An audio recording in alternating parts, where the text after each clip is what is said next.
এই দেখো আমার ইউটিউব থেকে কি দিয়েছে অ্যাডসেন্স পিন। এখন তো আমি টাকা কামাবো শুধু ভাই, টাকার টাকা।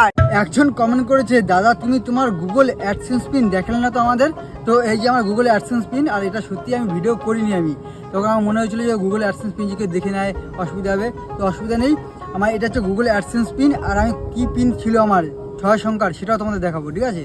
দেখো পুরোপুরি ছিঁড়িনি আমি অল্প একটু ছিঁড়ে মানে আমি নিজে পিনটা দিয়েছিলাম। এই দেখো, এই দেখো, দেখতে পাচ্ছ পিনটা? এর আমি ছিঁড়ে দেখাচ্ছি তোমাদের, ঠিক আছে? পিনটার ভিতরে কি কি রয়েছে এই দেখো। এরকম একটা চারপাশে ছেড়ে যাবে এটা, বুঝতে পারলে? তো এই দেখো আমার গুগল অ্যাডসেন্স পিন, দেখতে পাচ্ছ? এই যে এটা হচ্ছে আমার গুগল অ্যাডসেন্স পিন 6 সংখ্যার। তো তোমাদের সবাইকে দেখিয়ে দিলাম আমি যে আমার গুগল অ্যাডসেন্স পিনটা, ঠিক আছে? আর একজন কমেন্ট করেছে, গুগল অ্যাডসেন্স পিন না পেলে কি হবে দাদা বলো?